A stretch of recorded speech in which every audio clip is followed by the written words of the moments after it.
Hi friends, welcome to Vani Vantillu. ఈరోజు మనం పచ్చిమిర్చి ఆవకాయ నిలవ పచ్చడి ఎలా తయారు చేసుకోవాలో చూద్దాం. ఇలా తయారు చేసుకుంటే మనకి పెరుగన్నంలోకి, వేడివేడి అన్నంలోకి చాలా బాగుంటుంది. తినడానికి చాలా తక్కువ ఇంగ్రీడియంట్స్తో చాలా రుచిగా కూడా తయారు చేసుకోగలుగుతాము. దీన్ని ఒక గాజు సీసాలో స్టోర్ చేసి పెట్టుకుంటే మనకి 6 నెలల వరకు కూడా నిల్వ ఉంటుంది. ఎంతో సులువుగా తయారు చేసుకుని ఈ పచ్చడిని ఎలా తయారు చేసుకోవాలో చూద్దాం. కావాల్సిన పదార్థాలు ఇట్లా 1/2 కేజీ కొంచెం కారం తక్కువ పచ్చిమిరపకాయలు తీసుకోండి. అలా అయితే మనకి కారం లేకుండా మనకు తినడానికి చాలా బాగుంటాయి. ఇలా పచ్చిమిరపకాయల్ని 1/2 కేజీ తీసుకోండి. నిమ్మకాయలు కొంచెం పెద్ద సైజు అయితే 3 సరిపోతాయి, కొంచెం చిన్నవి అయితే 4 నిమ్మకాయలు తీసుకోండి. ఇప్పుడు ఈ పచ్చిమిరపకాయల్ని శుభ్రంగా కడుక్కున్నాక ఒక క్లాత్ తీసుకుని, మనకు నిలవ పచ్చడి కాబట్టి తడి అనేది ఉంటే పాడైపోతుంది.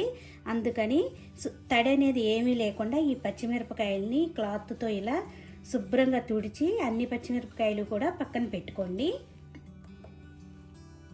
పచ్చిమిరపకాయల్ని తుడుచుకున్నాక చూడండి, ఇట్లా తొడయాలు తీసేసుకోండి. పచ్చిమిరపకాయలకి ఇలా తొడయాలు తీసుకున్న పచ్చిమిరపకాయల్ని మనం ఇప్పుడు చిన్న చిన్న ముక్కలుగా కోసుకుని ఒక బౌల్లో వేసుకుందాం.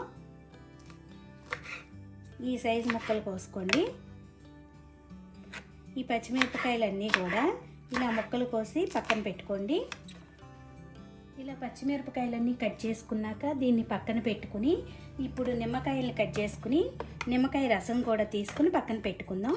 నిమ్మకాయలు కట్ చేసుకుని ఇప్పుడు రసం తీసుకుందాం. దీన్ని కూడా ఒక బౌల్లో ఈ రసం వేసుకుని పక్కన పెట్టుకుందాం. ఇలా నిమ్మరసం తీసుకున్నాం కదా, ఇప్పుడు దీన్ని కూడా పక్కన పెట్టుకోండి. ఇప్పుడు దానిలో వేసుకోవాల్సిన పదార్థాలు చూద్దాం. 1/2 టీ స్పూన్ పసుపు తీసుకోండి, 1/2 టీ స్పూన్ జీలకర్ర, 1/2 టీ స్పూన్ ఆవాలు తీసుకోండి, 2 టేబుల్ స్పూన్లు ఆవు పిండి తీసుకోవాలి. మీరు ఇది 2 స్పూన్లు ఆవాల్ని మిక్సీలో మెత్తగా పొడి చేసుకుంటే ఇట్లా ఆవు పిండి రెడీ అవుతుంది. 1/2 టీ స్పూన్ మెంతిపిండి తీసుకోండి, 1/2 టీ స్పూన్ జీలకర్ర పొడి తీసుకోండి. ఇప్పుడు వీటిని పక్కన పెట్టుకోవాలి. ఇప్పుడు ఇట్లా 5-6 వెల్లుల్లి గబ్బాల్ని రోట్లో వేసి కచ్చాపచ్చాగా దంచి పక్కన పెట్టుకోండి. స్టవ్ ఆన్ చేసుకుని చిన్న బాండీ పెట్టుకోండి. మనం నిలవ పచ్చడి కాబట్టి కొంచెం ఆయిల్ ఎక్కువే పడుతుంది. ఒక 5-6 టేబుల్ స్పూన్లు ఆయిల్ వేసుకోండి. ఆయిల్ వేడయ్యాక దీనిలో ఆవాలు వేసుకుందాం. ఆవాలు కొద్దిగా చిట్టుపట్టమన్నాక జీలకర్ర వేసుకోవాలి. ఇప్పుడు దీనిలో మనం వెల్లుల్లిని దంచి పెట్టుకున్నాం కదా, ఇప్పుడు దాన్ని వేసుకోవాలి.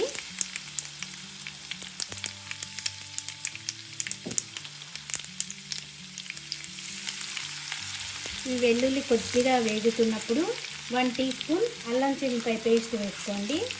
ఇప్పుడు వీటన్నిటిని బాగా వేగనివ్వాలి.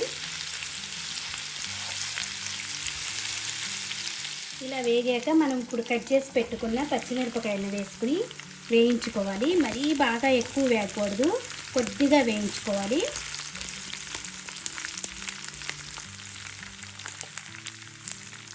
పచ్చిమిరపకాయలు ఇలా వేగితే సరిపోతుంది. చూడండి, మరీ ఎక్కువ వేగకుండా కొద్దిగా సాఫ్ట్గా అయితే సరిపోతుంది.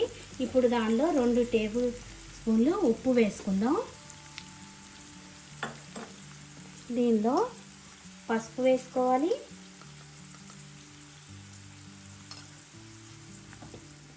దీనిలో ఆవు పిండి, జీలకర్ర పొడి, మెంతి పిండి వేసుకోవాలి.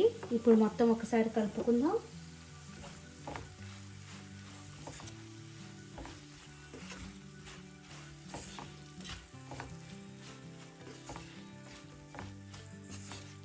ఇలా కలుపుకున్నాక ఇప్పుడు స్టవ్ ఆఫ్ చేసుకోండి. మనం ఇప్పుడు స్టవ్ ఆఫ్ చేసుకున్నాక కొద్దిగా చల్లారాక దీనిలో నిమ్మరసం వేసుకుందాం.